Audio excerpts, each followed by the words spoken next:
Hello વિદ્યાર્થી મિત્રો, welcome to સંકલ્પ international school. Standard 10 subject English second language. Previous લેક્ચરમાં આપણે બે પોયમ શીખી ગયા, માય સોંગ અને પેન્સિલ. આજે આપણે શીખવા જઈ રહ્યા છીએ against the odd, unit 1. Against the odd એટલે શું? તો અગેન્સ્ટ ધ ઓડ્સ એટલે મુશ્કેલીઓની સામે, વિષમતાની વિરુદ્ધ. મુશ્કેલીઓની સામે વિષમતાની વિરુદ્ધનો અર્થ જરા સમજી લઈએ. જ્યારે કોઈ કાર્ય કરવા જઈ રહ્યા હોય તેમાં આપણને એટલો બધો ફાયદો ના હોય, પણ એ કાર્ય કરવાથી લોકોને એનો ઘણો બધો ફાયદો હોય. ઘણી બધી એ કાર્ય કરતાં પહેલાં આપણને ઘણી બધી મુશ્કેલીઓ ઉપજે. એ મુશ્કેલીઓને પાર પાડીને જ્યારે કોઈ કાર્ય સફળ થાય છે એને કહેવાય છે against the odd. Against the ઓડની અંદર પ્રી ટાસ્કની અંદર માંજી ધ માઉન્ટેન મેન, એક એવો વ્યક્તિ જેણે મુશ્કેલીઓનો સામનો કરીને એકલા હાથે લોકોનું જનજીવન સુખી કરવા માટે એણે કઈ રીતે પોતાનું જીવન અને પોતાની મહેનત સફળ કરી એની સ્ટોરી છે. અને એને લગતી બીજી અન્ય 3 નાની નાની સ્ટોરીઝ છે જે આપણે આ યુનિટમાં જોવા જઈ રહ્યા છે. પહેલી tracks to Tajnagar, Sitapur lights અને પલક્કડ્સ પબ્લિક લાઇબ્રેરી. તો ચલો પહેલાં જોઈએ છીએ અગેન્સ્ટ ધ ઓડ. શરૂ કરીએ pre task Manjhi the mountain. Manjhi the mountain, Manjhi એક વ્યક્તિનું નામ છે, દશરથ માંજી. એને માઉન્ટેન મેનનું ખિતાબ કેમ આપવામાં આવ્યું અને એણે વિષમતાની વિરુદ્ધ એટલે કે મુશ્કેલીઓનો સામનો એણે એના જીવનમાં કેવી રીતે કર્યો એની સ્ટોરી આપણે જરા જોઈ લઈએ. અને એ જ સ્ટોરીને લગતી તમારી અન્ય 3 સ્ટોરીઝ છે. ચલો તો શરૂ કરવા જઈ રહ્યા છે unit 1 against the odd. Manjhi the mountain man. Logo આપ્યું છે, original picture of Dashrath Manjhi in the left. Dashrath Manjhi ran away from his home at a young age and worked at ધનબાદ's coal mines. દશરથ માંજી નાની ઉંમરે ઘર છોડી ચાલ્યા ગયા હતા અને ધનબાદની એક કોલસાની ખાણમાં કામ કરતા હતા. તે પછી શું થયું? He returned to his village, took up work and married Falguni દેવી. તે પછી ગામમાં પાછા આવ્યા, કામે લાગ્યા અને ફાલ્ગુની દેવી નામના વ્યક્તિ સાથે તેમણે લગ્ન કરી લીધા. While crossing Gallor Hills, while એટલે કે જ્યારે, crossing Gallor Hills to bring him lunch, જ્યારે ફાલ્ગુની દેવી તેમના માટે લંચ લઈને ગેલોર હિલની ટેકરીઓ કરી રહ્યા હતા, Falguni slipped and seriously injured Har self. ત્યારે તે લથડી પડ્યા એટલે કે લપસી ગયા અને ગંભીર ઈજા પામ્યા હતા. સિરિયસલી એટલે ગંભીરતાથી, સ્લીપ્ડ એટલે લપસી જવું અને ઇન્જર્ડ એટલે ઈજા પામવું. They could not reach her to nearby hospital because there was no straight access to the town and village, and which eventually led to her death. તો શું કહેવા માંગે છે કે તે જ્યારે હોસ્પિટલ લઈ જવાયા હતા એમને પ્રોપર લઈ જવાઈ શક્યા ન હતા, કારણ કે પ્રોબ્લેમ શું હતી કે રાઉન્ડ સુધીનો રસ્તો સીધો ન હતો. એટલે કે એ જ્યાંથી લપસી ગયા હતા, ગેલોર હિલની ટેકરી હતી, ત્યાંથી હોસ્પિટલ સુધીનો રસ્તો ખૂબ જ અઘરો હતો, સીધો નહોતો. And which eventually lead to her death. Eventually એટલે અહીંયા છેવટેનો અર્થ આપ્યો છે અને છેવટે તે મૃત્યુ પામ્યા. કયા કારણસર? કે હોસ્પિટલ લઈ જવા માટે એમને ગેલોર હિલ ટેકરીથી સીધો રસ્તો મળી રહ્યો ન હતો. આગળ જોઈએ કે શું થયું. Manjhi was deeply disturbed and that very night decided to carve a path through a Gallor Hills so that his village could have easier access to medical service. એવું કહેવાય છે કે એના કારણે એટલે કે એ રસ્તો હોસ્પિટલ સુધી નહોતો પહોંચી શકે, એટલે કે ફાલ્ગુની દેવી સમયસર હોસ્પિટલ પહોંચી શક્યા નહીં. કારણ શું હતું કે જે રસ્તો હતો હોસ્પિટલ સુધીનો ગેલોર ટેકરીથી એ સીધો હતો નહીં. એટલા માટે માંજી ખૂબ જ પરેશાન થયા અને તે જ રાત્રે તેમણે ગેલોર હિલની ટેકરીઓમાં રસ્તો બનાવવાનું નક્કી કરી દીધું. શા માટે નક્કી કર્યું? કે ભાઈ જેથી તેના ગામના લોકો સરળતાથી દવાખાને જઈને સારવાર લઈ શકે. જે મુશ્કેલી, બીજા અર્થમાં આપણે એવું કહી શકીએ કે માંજીને જે મુશ્કેલી પડી પોતાની વાઈફને હોસ્પિટલ લઈ જવા માટેની, એ મુશ્કેલીઓ અન્ય કોઈ ગામવાળાને ના પડે કે અન્ય કોઈ ગામવાળાનું પ્રિયજન આ મુશ્કેલીનો સામનો ન કરે, માટે એમણે એ જ રાતે શું નક્કી કર્યું હતું? ગેલો ટેકરીમાંથી રસ્તો બનાવવાનો, જેથી ગામના લોકો સરળતાથી મેડિકલ સર્વિસ ભોગવી શકે. પછી જુઓ આગળ શું કર્યું એમણે. He carved a path 360 feet long, 25 feet deep in places and 30 feet wide to from a road through the rocks in Gallo Hill. એ દ્રઢ નિશ્ચયની સાથે તેમણે શું કરી લીધું કે તેમણે 360 ફૂટ લાંબો, 25 ફૂટ ઊંડો અને 30 ફૂટ પહોળો, ક્યાંક ક્યાંક જ્યાં જરૂર પડે ત્યાં ગેલોરની ટેકરીઓમાં એક રસ્તો ખોદીને તૈયાર કર્યો.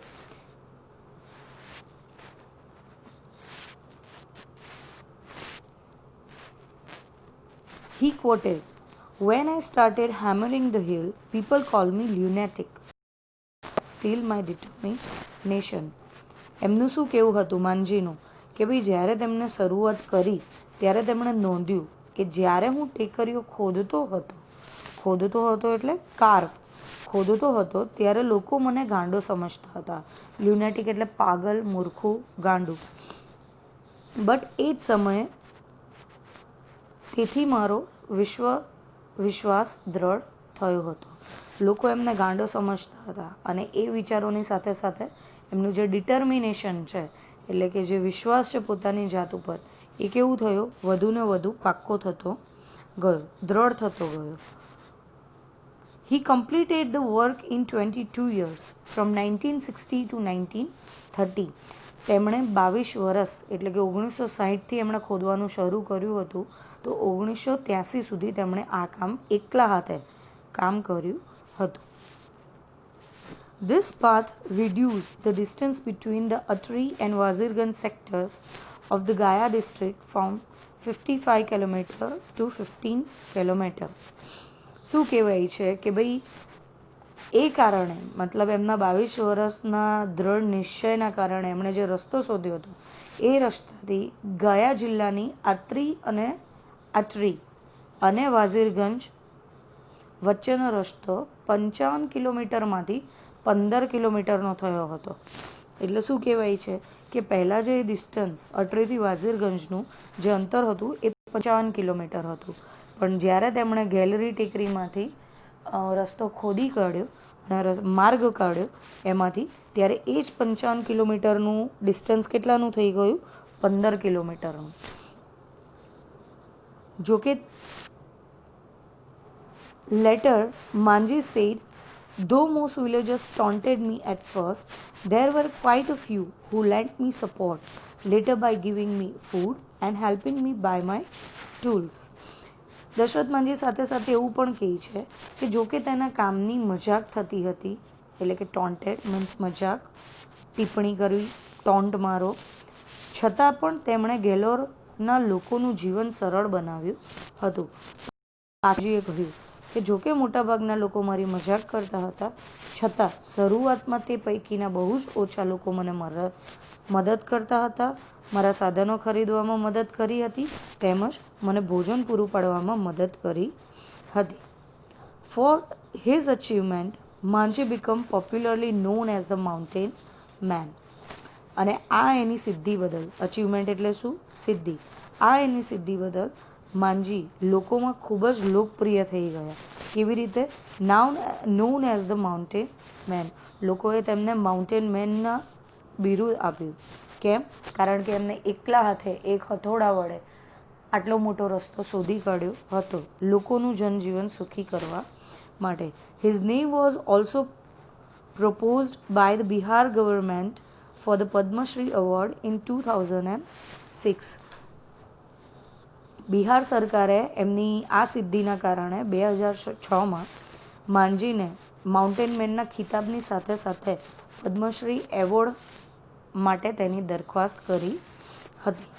When a movie on his life was announced એટલે જાહેર થઈ, Manji was on his deathbed. એવું કહેવાય છે કે જ્યારે તેના જીવન ઉપર મૂવી તૈયાર થવામાં આવ્યું, આના માંજી ધ માઉન્ટેન મેન મૂવી પણ છે, ખૂબ જ સારું દર્શાવવામાં આવ્યું છે. એમાં નાની નાની મોટી જેટલી પણ વ્યથા માંજીએ અનુભવી છે એ તેનું જીવન થોડું ઇન્ટરેસ્ટિંગ બનાવીને રજૂ કર્યું છે, જેમાં નવાઝુદ્દીન સિદ્દીકીએ કામ કર્યું છે. ઘણા બધાએ જોયું હશે, સટાયર મૂવી છે. જ્યારે તેના જનજીવન મૂવી ઉપર તૈયાર થયું ત્યારે માંજી મૃત્યુની પથારીએ હતા. હી પુટ હિઝ થમ્બ ઇમ્પ્રેશન એટલે છાપણી, જે આપણે અંગૂઠાની છાપ મારીએ ને એ, ઓન એન એગ્રીમેન્ટ એટલે શું? કરાર. And gave away exclusive right to make a film on his life. ભાઈ માંજી જ્યારે ડેથબેડ ઉપર હતા ત્યારે તેમનું મૂવી રિલીઝ થવાનું હતું. ત્યારે તેણે શું કર્યું કે તેણે તેના કરાર ઉપર અંગૂઠાનું નિશાન કર્યું અને તેના જીવન ઉપર ફિલ્મ બનાવવામાં બધા જ હક આપી દીધા. એટલે કે તેમને જીવન, આપણે ખબર છે કે આ ટાઈપનું કોઈ ઓરિજિનલ મૂવી હોય તો આપણે બોર થઈ જઈએ, તો એમાં કોઈ પણ સુધારા વધારા ડિરેક્ટર કે પ્રોડ્યુસરને કરવા હોય તો તે જે તે વ્યક્તિની બાયોગ્રાફી ઉપર હોય તે વ્યક્તિની પરમિશન વગર કરી શકે નહીં.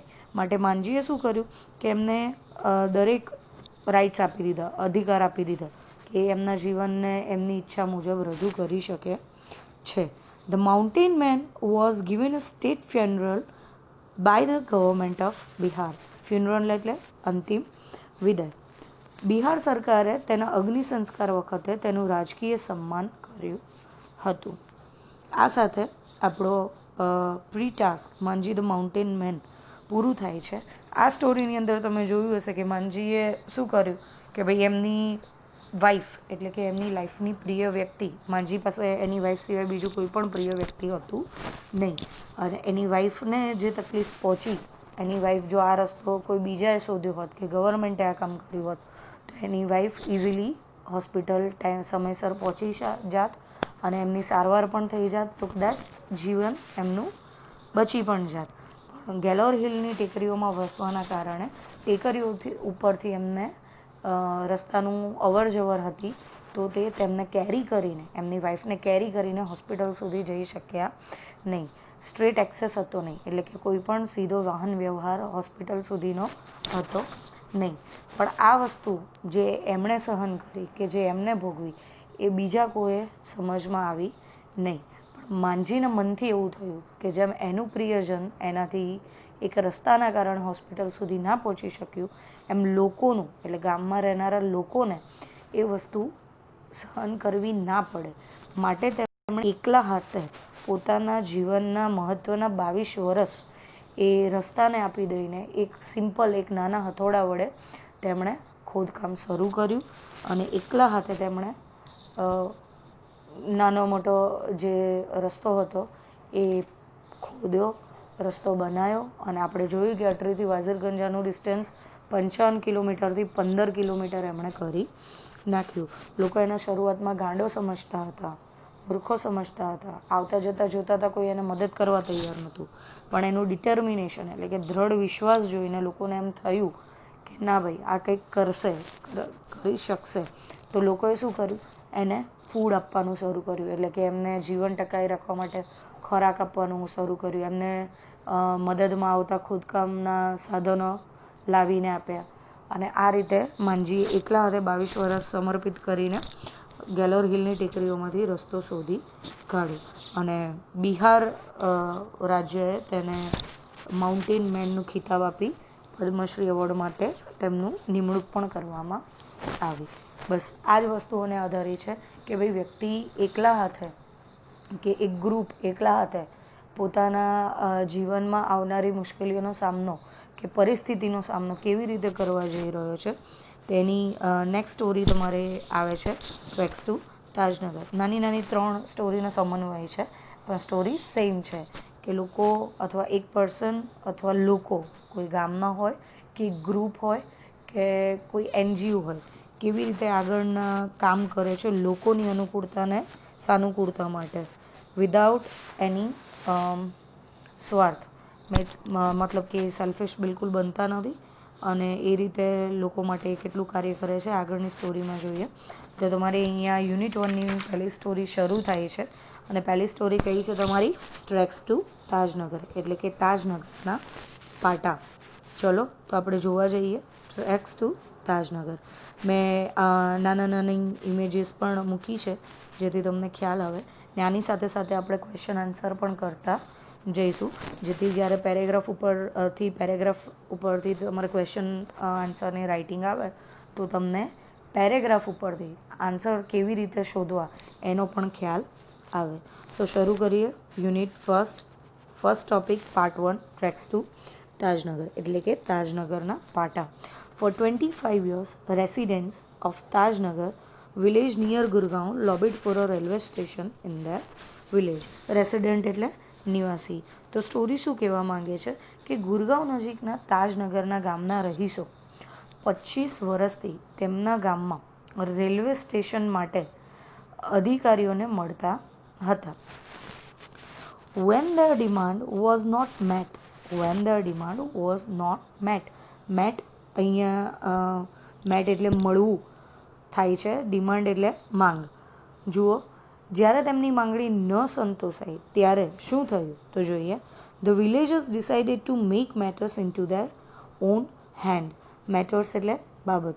તો ગામવાળાઓએ શું નક્કી કર્યું કે ગામના વાસીઓએ આ કામ પોતાના હાથમાં જાતે ઉપાડવાનું નક્કી કર્યું. They pulled in 21 lakh rupees and built a railway station on their own. એવું કહેવાય છે કે તે ગામના વાસીઓએ જ્યારે આ બાબત પોતાના હાથમાં ધરવાનું નક્કી કર્યું ત્યારે તેમણે પુલ્ડ એટલે એકત્રિત કરવું 21 લાખ રૂપિયા રેલવે સ્ટેશન બનાવવા માટે તેમણે જાતે હતા. પુલ્ડ ઇન એટલે એકત્રિત કરવું, ભેગું કરવું, એકઠું કરવું. Second paragraph, most of 3,000 people living in the village are farmers. ગામની અંદર રહેનાર 3,000 લોકો પૈકી મોટાભાગના કોણ હતા? ખેડૂતો. But such was the burning desire એટલે તીવ્ર ઈચ્છા to have a station in the village. પણ જે છતાં પણ બધાની તીવ્ર ઈચ્છા હતી કે તેમના ગામમાં સ્ટેશન બનાવવામાં આવે. Everybody contributed according to their capacity. Contributed એટલે ફાળો આપવો, capacity એટલે ક્ષમતા. તેમ છતાં દરેકને પોતાની શક્તિ અનુસાર ફાળો આપ્યો હતો. Ranging from 3,000 rupees to 75,000 rupees, જે 3,000થી 75,000 રૂપિયા સુધીનો ફાળો હતો. જેવી જેની ક્ષમતા તેઓ લોકોએ ફાળો આપ્યો. કોઈએ 3,000થી શરૂ કરીને 75,000 સુધીનો ફાળો આપ્યો. શેના માટે? રેલવે સ્ટેશન બનાવવા માટે. They donated money for the station and we started the construction in January 2008. તેમણે સ્ટેશન માટે પૈસાનું જે દાન કર્યું હતું અને અમે 2008ના જાન્યુઆરી માસમાં બાંધકામ શરૂ કર્યું હતું. Said Ranjit Singh, a former village sarpanch. Former એટલે અગાઉનો, ભૂતપૂર્વ. અને આવું કોણે કીધું? ગામના ભૂતપૂર્વ સરપંચ, જેમનું નામ હતું રણજીતસિંહ. શું કીધું કે જેવી જેમની કેપેસિટી હતી, ગામમાં રહેનાર 3,000 વ્યક્તિઓ પૈકીના કેટલા મોટાભાગના ખેડૂતો હતા. તેમ છતાં લોકોની તીવ્ર ઈચ્છાને કારણે એ લોકોએ પોતાની યથાશક્તિ અનુસાર ફાળો આપ્યો. કોઈકે 3,000 આપ્યો, કોઈકે 4,000, પોતપોતાની શક્તિ પ્રમાણે, પણ મિનિમમ ફાળો 3,000 હતો અને મેક્સિમમ 75,000 હતો. અને જે રીતે આ પૈસા ભેગા થયા એમ તેમણે જાન્યુઆરીની અંદર 2008ની સાલમાં રેલવે સ્ટેશનનું બાંધકામ એટલે કે નિર્માણ શરૂ કર્યું. તો ઉપરના બે પેરેગ્રાફ પરથી થોડા પ્રશ્ન બનાવ્યા છે, જોઈ લઈએ પ્રશ્ન કેવી રીતે શોધવો અને પ્રશ્ન કેવી રીતે સમજવો. તો ફર્સ્ટ ક્વેશ્ચન છે આપણો, how long did the villagers try to pursue the railway authorities four the railway station. એવું કહેવાય છે કે ગામના લોકોએ રેલવે ઓથોરિટીને રેલવે સ્ટેશન બનાવવા માટે કેટલા સુધીની કોશિશ કરી. તો આન્સર હાઉ લોંગથી શરૂ થાય છે, ડીડથી પૂરું થાય છે. તો તમારે આન્સર કેવી રીતે લખવાનો રહેશે? ડીડ પછીનું જે આખું વાક્ય છે તે તમારે આન્સરમાં શરૂઆતમાં લઈ લેવાનું છે. કે ધ વિલેજર્સ ટ્રાય, ડીડ નીકળી જશે તો ટ્રાયનું ભૂતકાળનું રૂપ શું થઈ જશે? Tried. The villagers tried to pursue the railway authorities for 25 years for the railway station. કે ભાઈ ગામના લોકોએ રેલવે ઓથોરિટીઝને છેલ્લા 25 વર્ષથી રેલવે સ્ટેશનની માંગ કરી રહ્યા હતા. Second question, what did the villagers decide and why. ભાઈ ગામના લોકોએ શું નક્કી કર્યું અને કેમ? તો આન્સર જોઈ લઈએ. વોટ ડીડ આપ્યું છે તો આન્સરમાં એ નહીં લેવાનું, એના પછી ધ વિલેજર્સ ડિસાઇડથી શરૂ કરવાનું અને ડીડ નીકળી જઈને ડિસાઇડનું ભૂતકાળનું રૂપ યુઝ આન્સરમાં થશે. જોઈએ તો answer, the villagers decided to take matters into their own hands. કેમ કે ગામના લોકોએ આ બાબત પોતાના હાથમાં હાથ ધરી લીધી. શા કારણે? વાય એટલે શું? શા કારણે?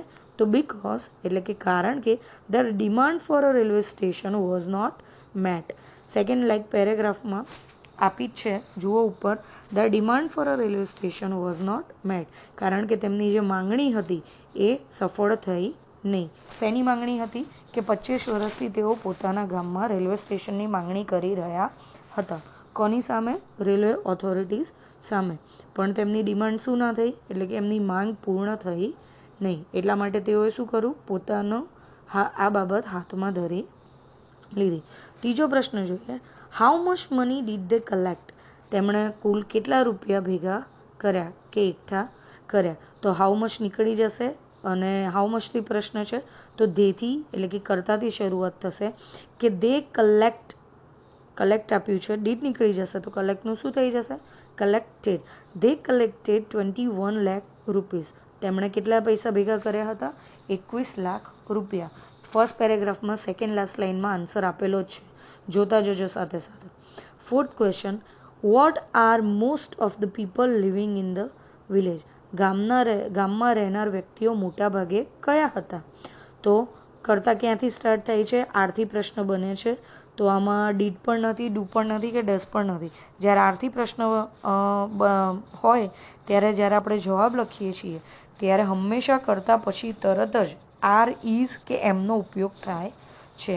જુઓ કેવી રીતે, most of the people living in the village એટલે કે મોટાભાગના રહેવાસીઓ ગામના આર ફાર્મર. એ કોણ હતા? ફાર્મર્સ હતા. Fifth, what was the burning desire of the people. અહીંયા વોઝનો ઉપયોગ કર્યો છે. એઝ યુઝ્યુઅલ વોઝ પાછળ જશે. જોઈએ, શરૂઆત કરીએ. The burning desire of the people was to have a railway station in their village. કરતા પછી તરત જ વોઝ અને to have a railway station in their village. એમની તીવ્ર ઈચ્છા, પ્રબળ ઈચ્છા શું હતી? કે પોતાના ગામમાં એક રેલવે સ્ટેશનનું નિર્માણ થાય. છઠ્ઠો પ્રશ્ન જોઈએ, when did the construction of station begin. કે ભાઈ કન્સ્ટ્રક્શન, રેલવે સ્ટેશનનું કન્સ્ટ્રક્શનની શરૂઆત ક્યારે કરવામાં આવી? તો આન્સર જોઈએ, the construction of the station બિગિનનું ભૂતકાળનું રૂપ શું થશે? કારણ કે પ્રશ્નમાં ડીડ આપ્યો છે તો ડીડ નીકળી જશે તો બિગિનનું ભૂતકાળનું રૂપ કરવું પડશે. તો આન્સર શું થશે? The construction of the station begin January 2008. કે ભાઈ જાન્યુઆરી 2008માં રેલવે સ્ટેશનના નિર્માણની શરૂઆત કરવામાં આવી. તો આ સાથે આપણે પહેલા બે પેરેગ્રાફ પ્રશ્ન અને જવાબ સાથે પૂરા થાય છે. આગળ આપણે જોવા જઈ રહ્યા છીએ બીજા બે પેરેગ્રાફ. તો આજે જોવા ટ્રેક્સ ટુ તાજનગરનો બીજો ભાગ, બીજા બે ફકરા. There are a large number of people in the village who need to go to Gurgaon, Delhi and Revar. ગામમાં રહેનારા મોટા ભાગની એટલે કે લાર્જ નંબર ઓફ પીપલ, મોટા ભાગની વ્યક્તિની જરૂરિયાત શું હતી? કે તેમને રોજ ક્યાં જવું પડતું હતું? ગુરગાંવ, દિલ્હી અથવા રેવર. શા માટે? તો there are students who go to colleges. ઘણા બધા એમાંથી વિદ્યાર્થીઓ હતા જેમને કોલેજ જવાની જરૂર પડતી હતી. ટીલ નાઉ એટલે કે અત્યાર સુધી. વી had to either go to Hali Mandi ઓર પાટલી ટુ કેચ અ ટ્રેન. એમને શું કરવું હતું? કે ટ્રેન પકડવા માટે કે ગાડી પકડવા માટે હાલી મંડી અથવા પાટલી જવું પડતું હતું દરરોજ. Both the station are 6 kilometres away from the Taj Mahal. Away એટલે દૂર. અને હાલી મંડી અને પાટલી બંને સ્ટેશન કેવા હતા? તાજનગરથી 6 કિલોમીટરના અંતરે હતા. બંનેનું ડિસ્ટન્સ સેમ હતું. We thought when the railway lines pass through the village, we would have a station here. એમણે એવું વિચાર્યું હતું કે જો રેલવે લાઇન આપણા ગામમાંથી પસાર થાય એટલે કે તાજનગરમાંથી પસાર થાય તો આપણા ગામમાં પણ મોટું સ્ટેશન હોવું જોઈએ. એટલે એમને એવી ઝંખના હતી કે જો આપણા ગામમાંથી રેલવે લાઇન પસાર થાય તો રેલવે લાઇનના હિસાબે રેલવે સ્ટેશન તો આવશે જ, પણ એવું થયું નહીં. So we raised but that did not happen. એવું એમણે વિચાર્યું, એવું બન્યું નથી. સો વી રેઝડ એટલે કે તેથી, રેઝડ એટલે ઉઠાવ્યો, ઊભો કર્યો, ઉત્પન્ન કર્યો. વી રેઝ ધ ડિમાન્ડ ઇન 1982. તેમણે 1982ની અંદર તેમને જોરશોરથી સતત માંગણી કરવાનું શરૂ કર્યું.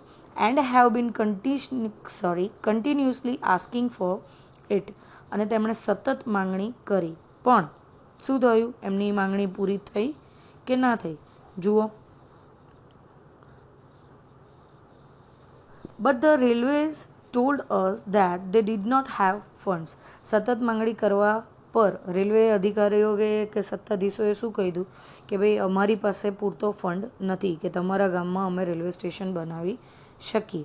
સો finally we decided to craft our own destiny. Craft એટલે ઘડવું, ડિસાઇડ એટલે નક્કી કર્યું. તેથી તેમણે અંતે છેવટે નક્કી કર્યું કે અમારે અમારું નસીબ કે ભાગ્યનું ઘડતર જાતે જ કરવું પડશે. Said Hukumchand, a member of the committee. એમણે જે કમિટી બનાવી હતી એ કમિટીના એક મેમ્બર હતા હુકુમચંદ. એમણે શું કીધું કે વારંવાર અમે દરખાસ્ત કરવા છતાં રેલવે ઓથોરિટીઝે અમારી દરખાસ્ત પૂરી કરી નહીં. 1982થી એમણે દરખાસ્ત રજૂ કરી હતી કે ભાઈ એમના ગામની અંદર જે લોકો છે એમને ડેલી બેઝિસ ઉપર એટલે કે જરૂરિયાત રહી છે ગુરગાંવ દિલ્હી રિવર જવાની, કામના અર્થે હોય કે ભણતરના અર્થે હોય. અને ઘણા બધા સ્ટુડન્ટ્સ હતા જેમણે ડેલી કોલેજ જવું પડતું હતું અને એમને કોલેજ જવા માટે ગાડી પકડવી પડતી હતી. અને ગાડી પકડવા માટે એમને રોજ ક્યાં જવું પડતું હતું? હાલી મંડી અથવા પાટલી. અને બંને ગામ તાજનગરથી 6 કિલોમીટરના અંતરે હતા. હવે જ્યારે ત્યાં રેલવે લાઇન્સ આવી તો એમને એવું હતું કે રેલવે લાઇન્સ આવ્યા પછી એમના ત્યાં સ્ટેશન બનશે અને ગાડી ઊભી રહેશે. પણ એવું થયું નહીં. માટે એ લોકોએ શું કર્યું હતું? 1982થી સતત માંગણી કરી પોતાના ગામમાં રેલવે સ્ટેશન હોવાની. અને આ માટે તેમણે ફંડ પણ ભેગું કરવાનું શરૂ કરી દીધું. પણ રેલવે ઓથોરિટીઝે શું કીધું કે એમની પાસે રેલવે સ્ટેશન બનાવવા માટે પૂરતું ભંડોળ નથી. માટે એમણે પોતાનું ભાગ્ય જાતે ઘડવાનો પ્રયત્ન કર્યો. એટલે કે આ મેટરને હાથમાં જાતે જ લઈ લીધી અને જાતે જ એના માટેના પ્રયત્ન શરૂ કરી દીધા. Next paragraph. As a result, the Panchayat passed a resolution in 2008. અને એના કારણે થઈને 2008ની અંદર એક ખરડો પસાર થયો. રેઝોલ્યુશન એટલે શું? ખરડો અથવા ઠરાવ. ઠરાવ પસાર થયો. saying that since the railway was not able to build a station. અને એમાં એવું જણાવવામાં આવ્યું કે જો રેલવે તંત્ર તેમના માટે સ્ટેશન બંધાવવા તૈયાર ન હોય તો શું? to them they would do it, build a station for them. તો એમનું કેવું હતું કે જો રેલવે તંત્ર તેમના માટે સ્ટેશન બંધવા તૈયાર ન થાય તો તેઓ તેમની જાતે જ અને તેમના પૈસાથી જ station બાંધશે. they would do it for themselves and with their own money. તેઓ જાતે તેમની જાત ઉપર અને પોતાના પૈસે એ સ્ટેશન બનાવશે. soon an 11-member team was formed and the team started collecting money from the village. અને અહીંયાથી તેની શરૂઆત થઈ કે તેમણે 11 મેમ્બરની એટલે કે 11 સભ્યોની એક ટીમ બનાવી, જૂથ બનાવ્યું. Was formed and A team શું કામ કરતી હતી? 11 સભ્યોની કે એ લોકો પાસેથી પૈસા ઉઘરાવવાનું કામ કરતી હતી. ઓન જાન્યુઆરી 2010, 7 જાન્યુઆરી 2010ના રોજ as a result of their effort, એમના અથાગ પ્રયત્નના કારણે થઈને શું થયું કે ભાઈ રેલવે સ્ટેશનનું બાંધકામ શરૂ થયું. The first railway station in the country on which the railway did not have to spend single rupee started the operation. એવું એક ભારતનું સૌથી પહેલું રેલવે સ્ટેશન જેમાં રેલવેવાળાનો કે ગવર્મેન્ટનો એક પણ રૂપિયો કે એક પણ મહેનત નથી, એવું પહેલું રેલવે સ્ટેશનની બાંધકામની પ્રક્રિયા શરૂ કરવામાં આવી. તો તમારો પહેલો જે ટોપિક છે ટ્રેક્સ ટુ તાજનગર આજે અહીંયા પૂરો થાય છે. જુઓ પ્રશ્ન જોઈએ. Where do the villagers need to go? ગામવાસીઓને ક્યાં જવાની જરૂર પડતી હતી? તો the villagers need to go to Gurgaon, Delhi and Rewari. બહુવચનમાં પ્રશ્ન છે, ડુનો ઉપયોગ થયો છે એટલે ક્રિયાપદમાં કોઈ પણ પ્રકારનો ફેરફાર થશે નહીં. Second question. Where did the villagers have to go to catch a train, કે ભાઈ ગામવાળાઓને ટ્રેન પકડવા માટે રોજ ક્યાં જવું પડતું હતું. અહીંયા ડીડનો ઉપયોગ કર્યો છે એટલે આપણે હેવનું ક્રિયાપદનું ભૂતકાળનું રૂપ લાગશે, તો અહીંયા ક્રિયાપદ હેવ છે, ભૂતકાળનું રૂપ શું થઈ જશે હેવનું? હેડ. પેરેગ્રાફની અંદર આપ્યો જ છે જવાબ, જુઓ. The villagers had to go to Hali Mandi or Patli to catch a train. Second પેરેગ્રાફની અંદર જુઓ આપેલું જ છે, we had to either go to Hali Mandi ઓર પાટલી ટુ કેચ અ ટ્રેન, પણ આપણે એઝ ઇટ ઇઝ નથી લખવાનો, આપણે પ્રશ્નને અનુલક્ષીને જવાબ લખવાનો છે. Third question, how far are Hali Mandi or and Patli from Tajnagar. તાજનગરથી હાલી મંડી અને પાટલી કેટલા દૂર હતા, એટલે કે કેટલા અંતરે હતા. હાઉ ફાર, અહીંયા આરનો ઉપયોગ કર્યો છે એટલે તરત જ ક્રિયાપદ કરતા જે કર્તાના સ્થાને હોય એના પછી આવશે. તો ક્યાંથી શરૂઆત કરીશું? હાલી મંડીથી. હાલી મંડી એન્ડ પાટલી આર 6 કિલોમીટર ફ્રોમ તાજનગર. હાલી મંડી અને પાટલી તાજનગરથી 6 કિલોમીટરના અંતરે આવેલ હતા. Fourth, why did the villagers think that they should have a railway station in the village? ગામવાળાઓ એવું કેમ વિચારતા હતા કે ભાઈ એમના ગામની અંદર રેલવે સ્ટેશન હોવું જોઈએ? આન્સર જોઈએ. they thought, ડીડનો ઉપયોગ કર્યો છે એટલે થિંકનું થોટ થશે અને ડીડ નીકળી જશે. they thought that they should have a station in the village because, તેમણે એવું વિચારમાં આવ્યો કે એમના ગામમાં રેલવે સ્ટેશન હોવું જોઈએ કારણ કે the railway line passed through the village, કારણ કે તેમના રેલવે લાઇન જે હતી તે તેમના ગામમાંથી પસાર થતી હતી, પણ સ્ટેશન ન હોવાના કારણે ટ્રેન ઊભી રહેતી ન હતી. Fifth, next question, what did the railways tell the villagers. રેલવેવાળાએ ગામવાસીઓને શું કહ્યું?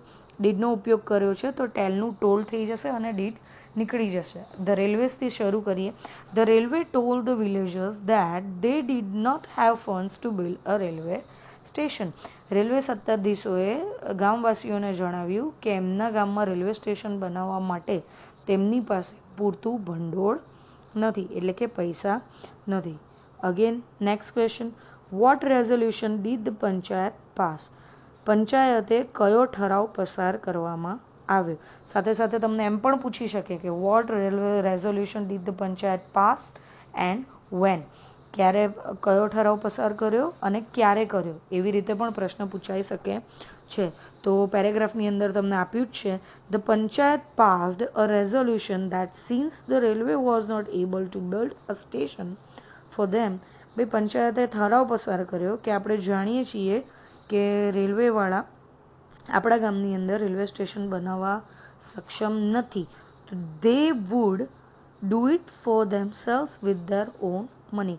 માટે તેઓ આ કાર્ય જાતે હાથ ધરશે અને પોતાના ખુદના પૈસે. અને ધારો કે પ્રશ્ન પૂછાય છે કે વેન, અને રેઝોલ્યુશન એટલે કે ઠરાવ ક્યારે પસાર કરવામાં આવ્યો, તો જવાબ શું આવશે? ઇન 2008. પૂછ્યો હોય કે ના પૂછ્યો હોય તો પણ તમે આમાં ઇન 2008 લખીને પણ પ્રશ્નનો જવાબ પૂર્ણ કરી શકો છો. Next question, what did the 11 member team do. 11 સભ્યોની જે ટુકડી હતી એ શું કાર્ય કરતી હતી? તો શું આવશે? ડીડ નીકળી જશે અને ડુનું શું થઈ જશે? સ્ટાર્ટ આવશે અહીંયા. The 11 member team started collecting money from the village. કે ભાઈ 11 સભ્યોની ટુકડી ગામના લોકો પાસેથી પૈસા એકત્રિત કરવાનું કામ કરતી હતી. Last question, what is special about the Tajnagar. તાજનગરની ખાસિયત શું હતી? તો જોઈએ, the station is the first railway station in the country. કે ભાઈ તાજનગર એકમાત્ર પ્રથમ રેલવે સ્ટેશન છે આપણા ભારતનું, આપણા દેશનું, કે on which the railway did not have to spend a single rupees. કે જે બનાવવા માટે કે જેનું નિર્માણ કરવા માટે રેલવેવાળાએ એક પણ રૂપિયો ખર્ચ કર્યો નથી. તો આ